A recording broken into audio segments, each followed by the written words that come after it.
So there's a lot of background noise. I'm going to try to solve it using my earphones. I want to start with some insights on energy expenditure. When we develop new feelings, it can seem like it's risky and it can backfire. Sometimes I could even wish that for someone from the past to show up and everything will be perfect, because we won't have to have a new person to get to know. There's less risk, right? But not, then I think, but not someone where there was never a completion, but rather something that could appear as a temporary course correction kind of pause. So then when we start to put all these terms, like, we realize that maybe the past is not going to be all that easy. See, I'm starting to say, well, it has to be like this. So maybe this is a way to comfort ourselves from the new feelings. Believing someone truly wants the best for me is very hard to believe. That's sometimes I think it could only be a truly holy person, and one that I should have forever loyalty and dedication to, but also I don't know who that is. I felt I'm no longer willing, by the way, I wrote this a year ago, just sharing it now. I thought I'm no longer willing to tolerate an arguing attitude, aggressive tone, always needing the last word. I guess for myself, for others, grumbling, lashing out at someone, relating in the ways of a power struggle, bullying, negative interactions towards me. So whether it's any of those things or whatever, I thought I'm not capable anymore of putting my guard up in my home. It's disrespectful because of disrespectful incoming communications. That style, and the refusal to accommodate, even if I feel really sad for that person's loneliness. And when we say in the home, or basically in my domain, really, so sharing company when I don't enjoy it, even when even literally unpleasant for me to have the interaction.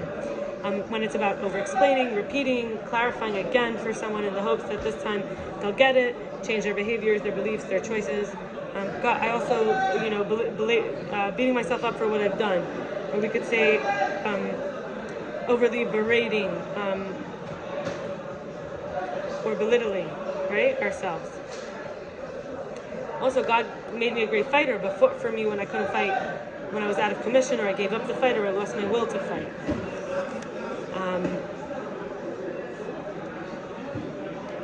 And then I, think about, okay, so, I mentioned I'm a truly holy person, or I'm sick of all that stuff. So, what about extraordinary? Like, ordinary, what about extraordinary? So I had wanted an extraordinary life where all my sacrifices and works made sense, and everything I've had to forfeit or surrender is not missed, and all the pain is justified, and the loneliness is made sense of.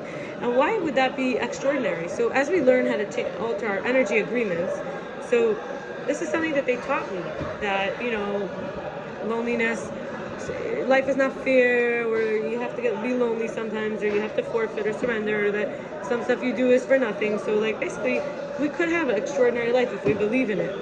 There's a quote from Charles Bukowski: when nobody wakes you up in the morning and nobody waits for you at night, and when you can do whatever you want, what do you call it, freedom or loneliness? I think that's really the deeper, does an extraordinary person always find another extraordinary person to be with? Is the compromise of losing some energy, or do we gain energy from that connection? Asher Crisp on the website Enter Inclusion, he says there's a way of cutting for relating. So I've mentioned here cutting off, ending things, breaking it, sharpness, right? Saying no, kicking people out, not cutting out certain behaviors. So cutting can signify an absence or an ending to a relationship, or it can be used to inaugurate or maintain a relationship. When we think of circumcision, which is called bris milah in Hebrew, it's the cut that binds rather than a cut that breaks. It opens up. It's about opening up and sensitizing ourselves through the organ of conjunction. This is the organ of connection to the other. So the covenant is really it's a bris milah, is the covenant of the milah. So it's a divine promise to take the person out of solitary confinement. It's cutting a deal, right? That idea. It's really actually evokes how originally that was the circumcision. We cut a deal with God. In Devarim, Deuteronomy chapter 30, verse 6, it actually says, "And God, your God, will circumcise your heart." So that's when we talk about healing emotional blockages. So we're cutting the blockage away. To learn to feel again versus the stone heart, the dead heart, the apathetic heart. It becomes resurrected, resuscitated. And in Sefer Yetzirah, the Jewish mystery book, it could be all the way from Adam, maybe from Abraham. So this idea, chapter 1, verse 3, the idea of circumcision of the tongue. Lashon means tongue, it also means language. We cut the part of our tongue that might flap wildly. That's kind of like a euphemism for a tongue that gives others a lashing, or is too quick to start talking.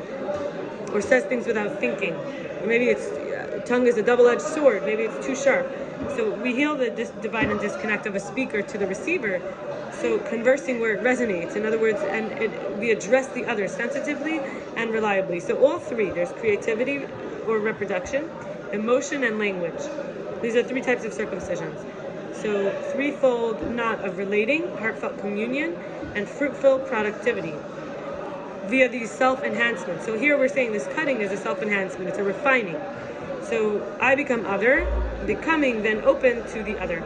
And finally, instead of beating around the bush, let's talk about, I'm a woman, so I don't have a foreskin. I can't do the covenant, the circumcision. I could do the one of the heart and the tongue, but not the pelvis, the reproductive organ. We could say even for men. So this idea that quality of what mattered to me in a husband, because here I'm talking about relationship, relating, energy expenditure. So cutting, or as a way of relating. So freedom or loneliness. So